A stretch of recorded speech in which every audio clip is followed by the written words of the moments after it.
Good. So far, so good.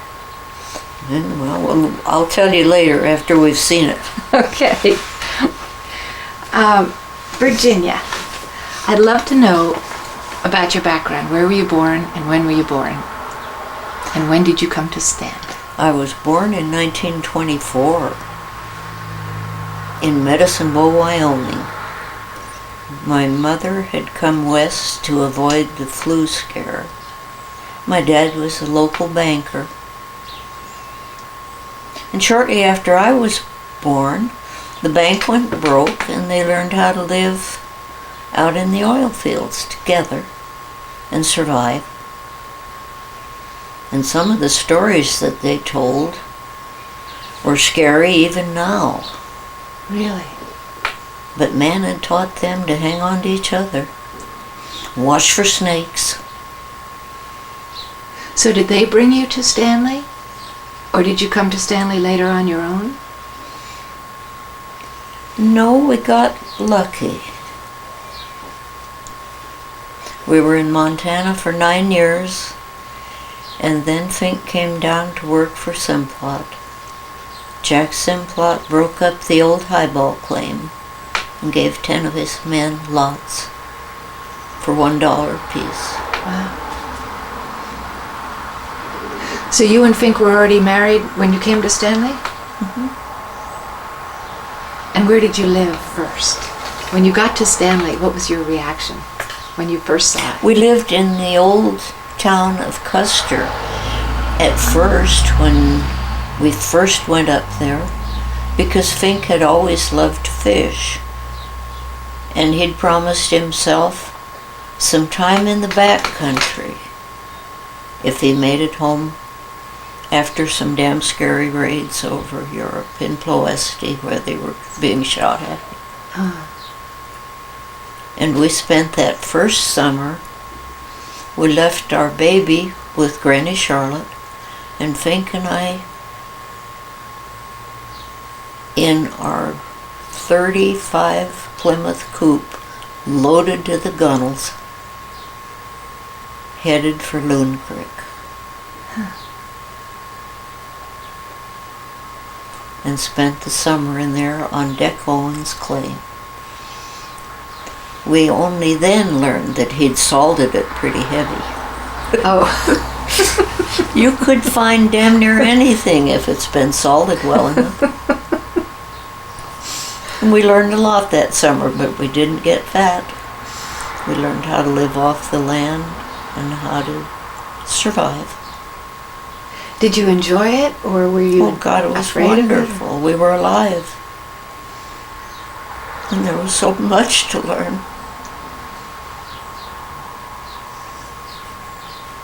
What were some of the things that you learned that made the biggest impression on you? How to get your finger uncaught when it got caught in the cable that swung you across the canyon. Ooh. Without saying what you thought or admitting that it's 40 miles over that goddamned hill to a doctor, so you better learn how to take care of it right here. And don't bawl like a baby. And it healed. I still got all 5 of them. Or 10 of them. And I learned to suck on my thumb pretty hard too. You just don't become a baby because you're not used to it. Mm-hmm. You learn little by little. When life goes on, it comes up the next morning whether you want it to or not. And how long did you live in that place? We were there one summer and then Fink decided to get to work. So then we went up to Montana, I guess. Went to work for the Anaconda Copper Company. Spent the next 9 years up there. And then after that, you came back to Stanley, to the place you have now? No, it was quite a while before we got that place. Where did you come back to when you came back to run the Dawn plant out here on the edge of town? It had been taken apart by a man who felt he understood exactly what it should be done, but he got it apart and couldn't get it back together and work. And where was that plant? Right out here, the one that you call Big Smoky out there. Uh-huh. That's why we came to Pocatello. I see. And so... Fink had gotten his master's degree in metallurgical engineering, working on Simplot fertilizer. Somewhere or other there's a paper to that effect. And he was making fertilizer for the Anaconda Company. He simply came down here and did the same thing. And did you go up to Stanley in the summers, or every time we had a chance to go fishing? Oh, you did. And where did you stay? Did you camp out, or? We tented out there. Oh, you were. Or went in. If we had enough time, we'd go in and tent on Loon Creek, or we used to go down and stay in Deck Owen's old cabin, which is, at that time, I think it was 3 miles from the end of the road, and then that road slid, and then it was 6 miles down. It's still a long hike now, and a walking trail. And did you have to pack in your food? Oh yeah. Everything? Unless you wanted to pick it off the bush or fish it for the stream, they didn't have a store in there. And the fishing was good in those days. You bet. Sometimes you'd throw in a triple hook and you'd have 3 fish. Really? It was exciting. Ah. In fact, you learned to take them off the line very carefully, and if they weren't hurt, you put them back in to swim away for another day. Yeah. And it was fun. And when did you have your kids? Did you take them into Loon Creek? Oh yeah, when they got old enough to. Sometimes you wanted to tie them up so they wouldn't fall off the creek. Or, you know, kids are curious, but we never had anything worse than a fish hook in a finger, and you can freeze that with an ice cube, and then if they're man enough to take it like a man, you can cut it out with a razor blade that's sharp. Oof. Yeah, it hurts, but when you're a man, you can take it. You do a lot of psyching up to get to that point. Yeah. What was their favorite thing to do? Was it fish or climb? Fish. They were fishing fools. And Fink's mother and dad were too. And we used to go up to Fink's mother and dad had an old cabin up in Ketchum. And that was a nice hideout. Oh. No telephone. I think they had lights some way. Not very bright, but anyway, it was just a unique fishing cabin. And eventually somebody dozed it down because they didn't want that relic over there. Oh. It was meant a lot to us. Yeah. To the people who lived next door and had built a spanking brand new one, they didn't want that trash out there. And it wasn't hard to push over either. They managed. Did you, when you were at Loon Creek, did you ever go into Stanley to go dancing, or did you ever go to the Ace of Diamonds dance hall?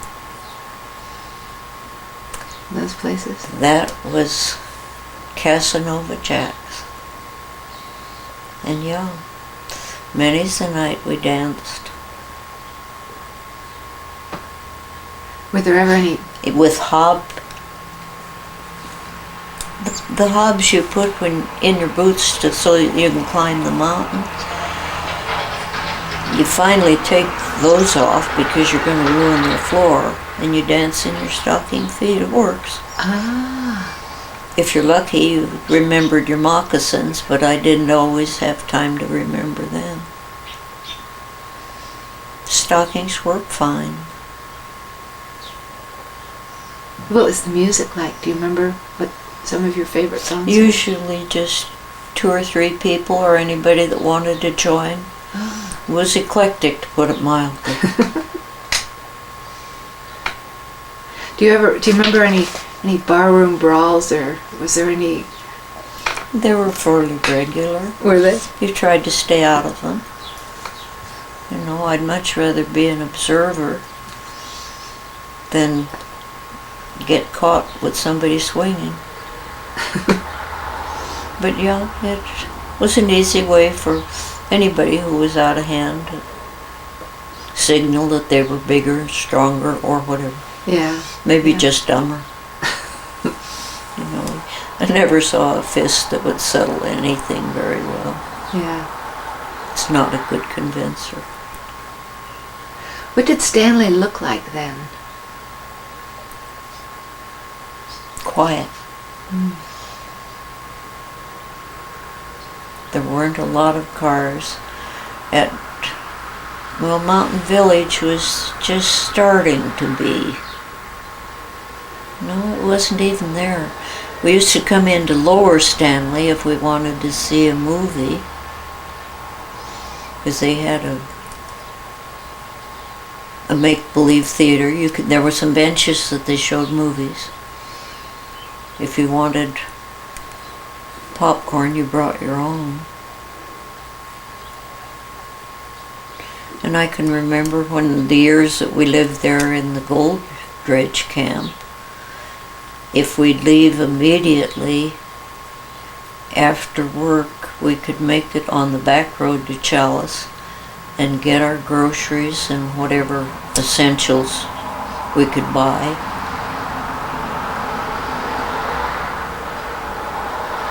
Before the store closed.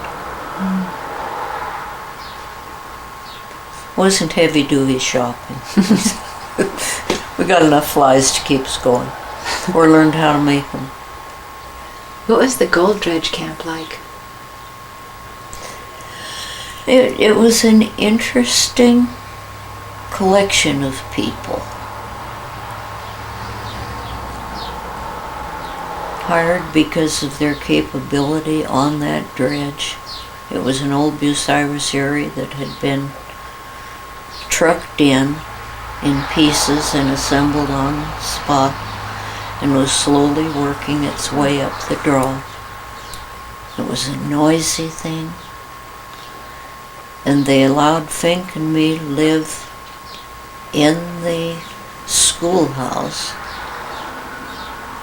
and part of the time we lived in a cabin up in Bonanza. Huh.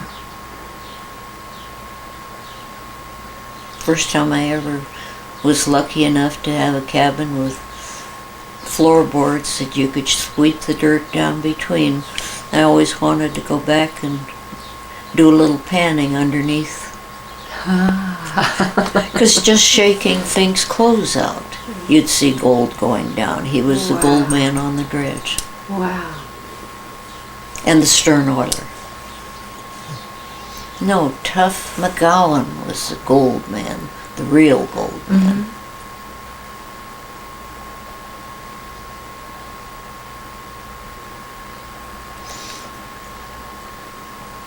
And Edna had the whole world in her fingers.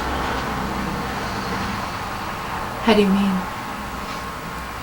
She had learned to live up there and survive and know how to do it. Tough was a character, if ever I knew one. He liked to dance, he liked to tell stories, and he liked to give orders too. And her daughter Ad was like Edna. Her daughter Edna was like Tough. And they still are.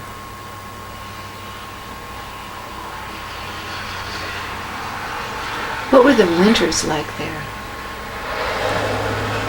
They took tough people to survive. Those who didn't ended up either buried under the snow until such time as it melted enough to thaw out and bury them properly, or they were carted out. life for the very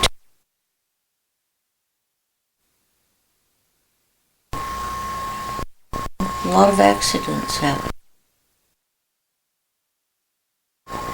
Roads were slick and avalanches happened. It was just part of life. You celebrated the day you woke up and everything was all right. Were there any doctors or midwives? There were people who were, I suppose, midwives. Anybody who knew a little bit about medicine. When we were up there, they were having a scare of tick fever. And I remember one of Fink's friends came up, and they lived there in the dredge camp with us. Up in Bonanza, they had the little tiny 10-foot cabin, and both of them were 6-foot people. And there was a stove and a table and a bed. And sometimes the 4 of us all in that little tiny camp. And we made it work. It didn't seem crowded. Did you ever just want out? Get cabin fever?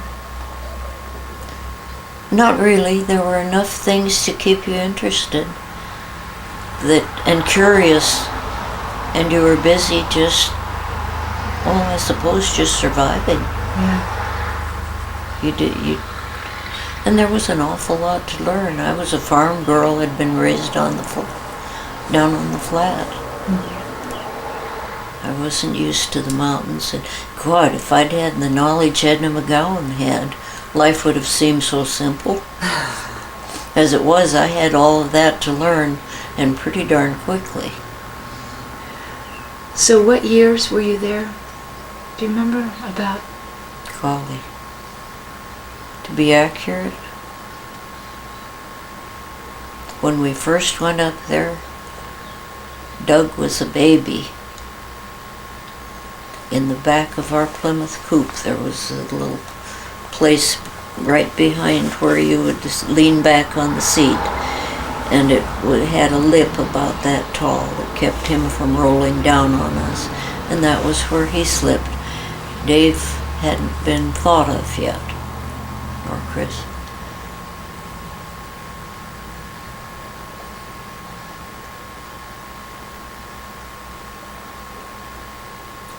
A lot of happy memories up there. Did the kids go to school there, or did they have homeschooling? They had a schoolhouse, and toward the end of the summer they let us live there. And it had running water. That was a real step up. Yeah. We didn't have to carry water from... And when we were living in Bonanza, we had the old cabin that is now a pile of boards right underneath the ranger station. And you can see it right up on the hill. And they had an old CCC camp up there. And there was a family living there that had come out. He was writing a book, and he was from an Eastern college. I have to stop and think of it.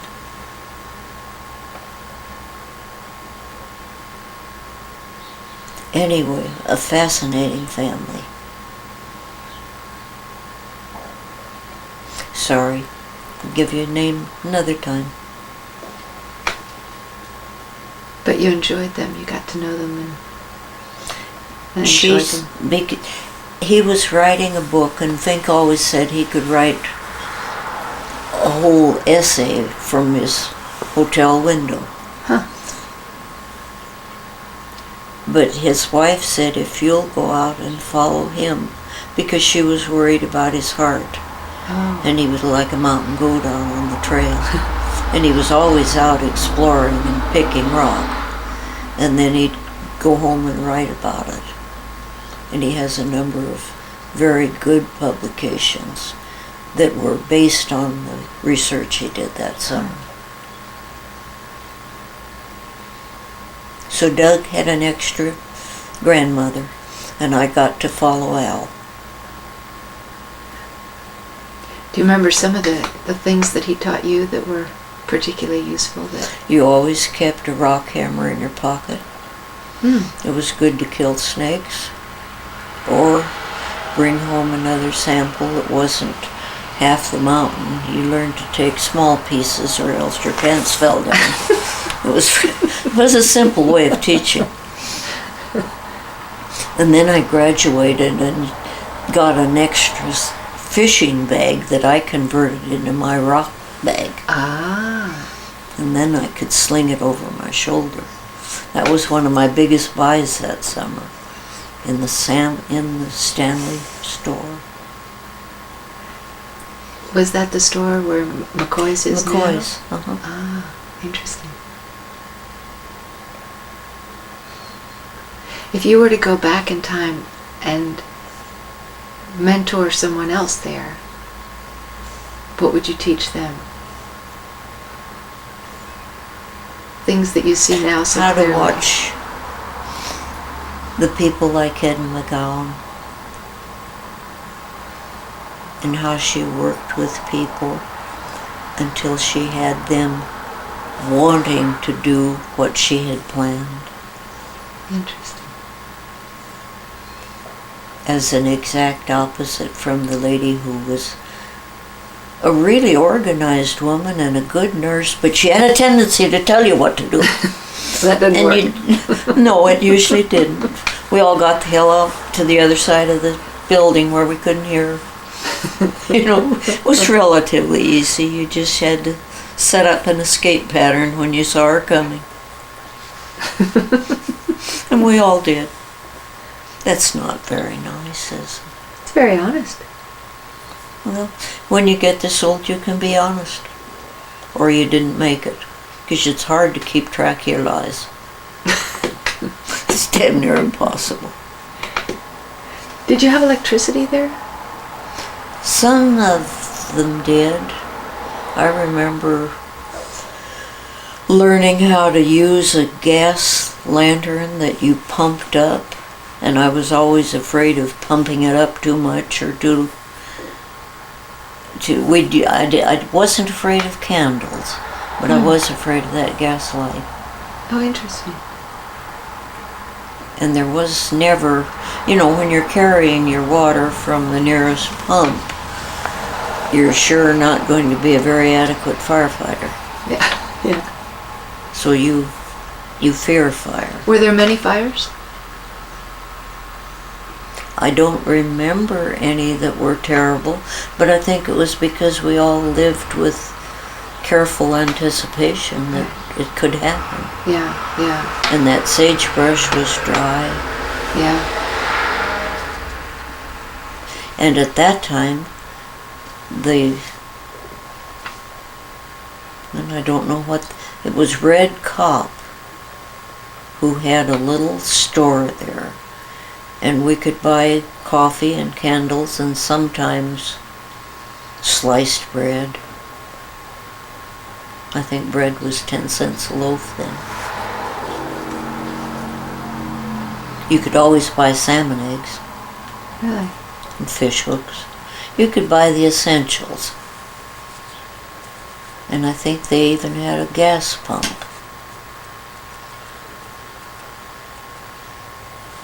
But since Fink took the only car we had to work, I didn't have to worry about that. I could walk or stay home. It was quite simple. Martha Kilsgard and I used to walk and fish most anywhere. She was a big, happy nurse from Texas. Really? Did she stay there very long? She was there all that summer.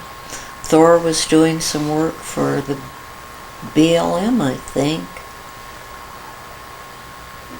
I'm not even sure. No, he was doing it for the University of Idaho under Dr. L. Anderson, and that's the name I was reaching for. Oh. And he was from Cornell. But he spent every summer out west. Good for his health and fun. Yeah. Years later, we've visited with him up in Salmon. Spent a couple weeks with him. He and his wife. But then the kids were grown. I gather there were some real characters in Stanley in those days. Are there any that stand out in your memory?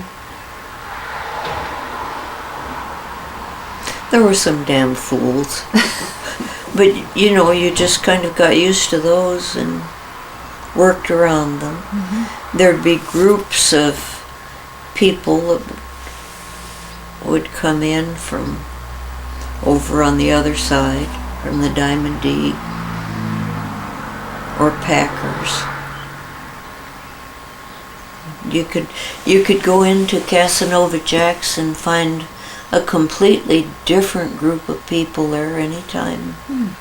You happened to go in, you never knew. That maybe they were just visiting in town, or they worked in different areas and would... Various reasons. And all sorts of,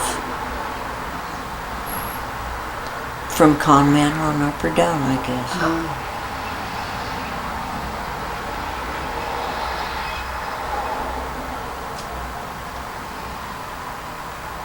Were there any terms or names for things that people used there that that generally people don't use now? Like I heard one gentleman call, I think it was Bill Sullivan, called whiskey road shortener. Say again. Bill Sullivan called whiskey road shortener.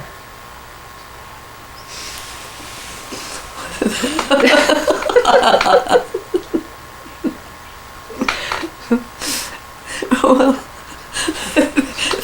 there are always some fools that take shortcuts. Sometimes disastrously. And you know, when you've done something like that, nobody ever forgets it. They'll remember and tell the details and elaborate on them until their dying day. And it's always especially good when it's somebody who was a little too wise to make a dumb thing happen. But it happens to the best of us. We just, if we're alone, we forget it very conveniently. Right. But if there's anybody around to help pull us out, it'll get around town so that when you come downtown weeks from then, they'll say, "That's the one." Well, that's the one. Do you remember any incidents like that? Unfortunately, yes. Not in your life necessarily. In my lifetime. Well, we all do things like that. Yes. I'm not sure whether it was just because I was naive or stupid or both. All the above, probably. You know, but boy, those are the ones you remember. Didn't you tell me you were a pilot? Yeah. Did you? When was that? That was after we moved down from Anaconda. Fink had gotten his license, and the only quick way we could get to where we wanted to fish was to fly. Took too long to drive, and he didn't have much time.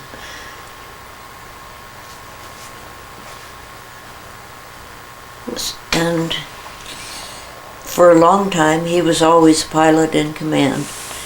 And then as it became more important that sometimes his heart wouldn't let him fly like he wanted to, then I needed to be there in case anything happened. I needed to bring it on in. So I became a pilot, and I loved it. What kind of plane did you fly? Little tripacer. Simplot provided them. Anytime the men weren't using planes on business, we could check them out. Oh, wow. And fly. It was one more of Jack's very gracious ways of saying, "We're glad you're here, stay happy." Oh, nice. Where did you land up there? Right out here at the airport. Did you land up around Stanley and the... No, right out here. I learned to short field fly, so that I could land in any of these little boondoggles where the fishing was good. Right. Yeah. You slip it in, and you've got one shot. You usually don't have a go-around turn. So you better be careful. Better know what you're doing. And I remember Grant Kilborn was Fink's boss out at the plant. He also was Fink's mentor about what he should or shouldn't do when I was learning. And Fink did hear him. And he didn't say, Jesus Christ, Virginia, but he did hang on to my knee with his left hand. And the next day I thought, wow, he really was scared. It was his handprint. Oh no. If you ever want to show a man living proof of terror, that's it. Anyway, I remember when I was learning how to, you had to take so many, field trips into different areas where you call a radio and just learn protocol on how to do it. Anyway, we'd gone down to Twin Falls and over to another field in behind Oakley, I think, and then came back up. And we were late getting in. It was right at dusk, and Stoney was in charge of all the airplanes out there. And he said, well, I've waited for you kids to come in and worried about you for the last time. Now we're going to learn how to fly in the evening. Fink said, Stoney said, I know, she needs it. I was already tired. But I tell you, after another hour and a half, I was morsel. Oh, yeah. But by the time they were through, he said, well, sloppy, but you'd be safe enough. Yeah. And it was a long time before I know I should have kissed him. Said thanks. Because usually, when shit happens, you are that tired. Yeah. It isn't when you're all fresh and everything's geared up right. Right. But he took time to make darn sure. Well, tell me again your story about the train. That wasn't one of my better days. Oh, well, then we don't have to go there. It was a learning experience. It was June 8th, I think, or 10th. 8th. I was flying an air race on the 10th. Anyway, I'd given the children their jobs for the morning and gotten dressed and ready. I knew exactly which headings we were going. We were going to practice the real air race by doing it a little ahead of time, make sure that we could do it smoothly when it came up the next couple days. Anyway, I was taking the shortcut into town. And about a half mile, somewhere between a quarter and a half mile, I was thinking about the air race when I saw the train coming. It was a freight train and it takes them quite a while to stop. I was applying the maximum amount of brake and was skidding. And I derailed, I think it was 7 or 8 cars. 7 for damn sure, I remember counting them before the man came back. Said, where did you come from? And I said, I got out of the back seat, climbed out the window. And he started to cry. He said, I didn't think anybody'd ever get out of that. I said, I didn't either. But you I'm did. sure glad I did. But you did. Anyway, More things to do. it gave me a real firm believer in God takes care of damn fools and little old ladies. And to this day, my stomach hits the bottom of my shoes when I go over a railroad track. Oh. But I sure know when to stop. There's a lot, Carefully and slowly. a lot of trains here. Life teaches you a whole bunch of things. Yeah. And it's sure nice to wake up in the morning, know the kids are all right, and you didn't have a kid or or a dog or anything in the car except yourself, and you're safe. Yeah. But I don't take that for granted anymore. Yeah. That's very wise.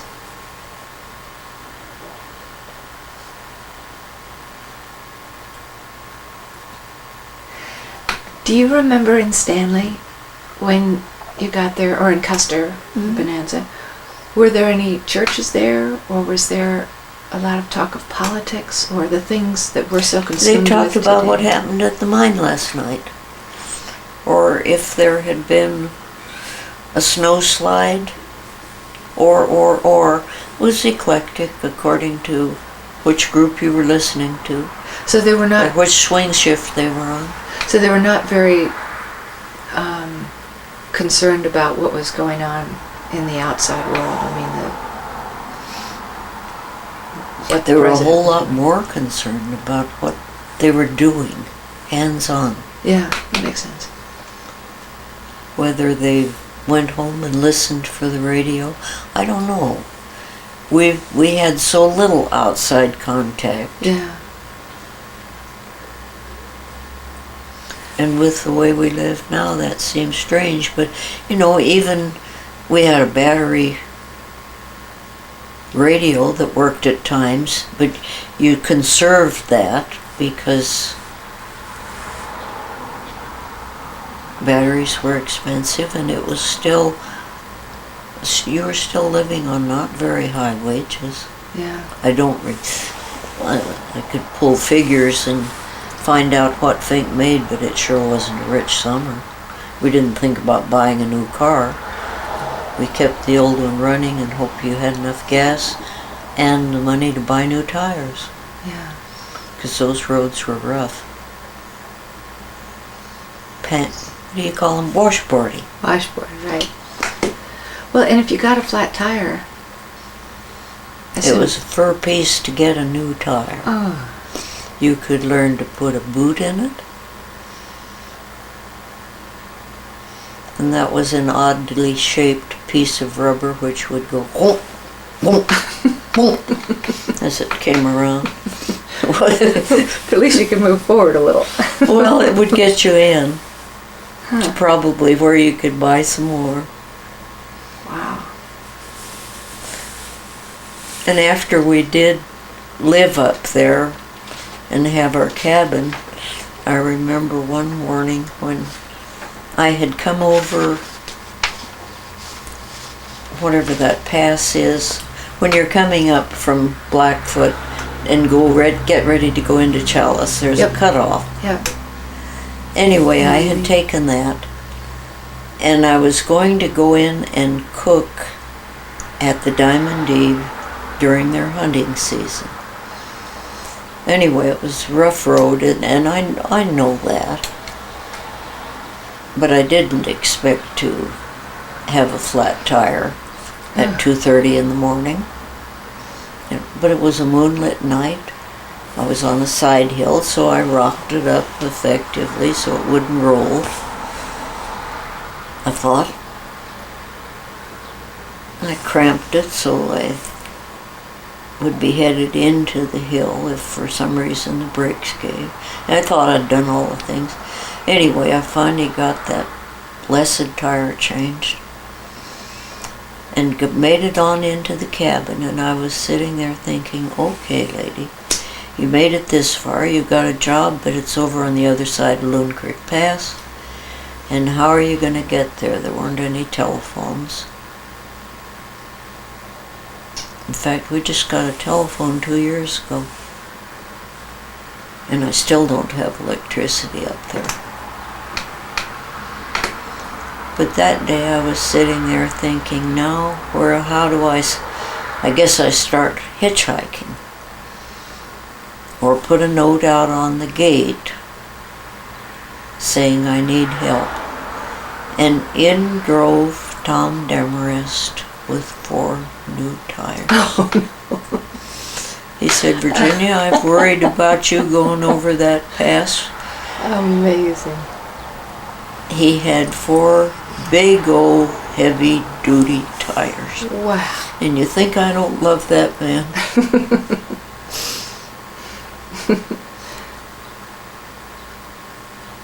thought ahead. That is something. It really was. That really is amazing. How he could anticipate And the timing and the timing. I've been blessed in like no other way I could explain it, because I could have had a long walk out of there going over that shortcut home, and it didn't happen. wow.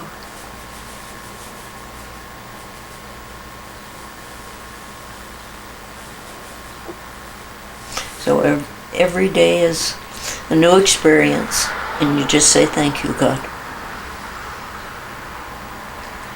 I agree. Is there anything else that you want to talk about or? Oh golly, Sure. you could write a book, you know. But maybe it would only interest me. Oh, I bet it would interest a lot of people. Well, someday I might be able to put 3 sentences together and remember where to put the periods and write it. But if you're talking to this, you don't need periods. You don't even I need to know, write it. but I want to see how that works for sure Okay. first. Okay. And I do have some things that I've written. Maybe at nights that I was just so happy I had to share it somewhere. Yeah. And paper was the one thing available. That's great. I hadn't thought about that for a long time. But that was maybe one of the ways you stayed sane. Mm-hmm.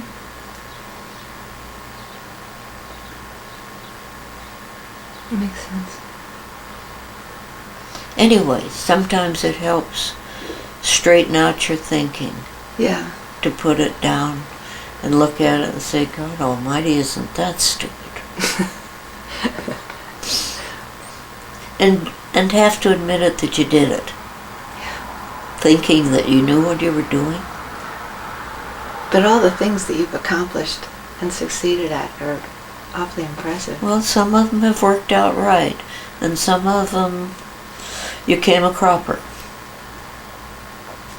You picked yourself up from wherever depth you'd fallen. Did the best you could the next day. Yeah. Maybe that's why so many people have learned from you. It's been good, Good. all of it. And when you have a real cropper, it's because you need it. Mm-hmm. You might not be able to know it then. I can remember thinking, oh Lord, I didn't. Yeah.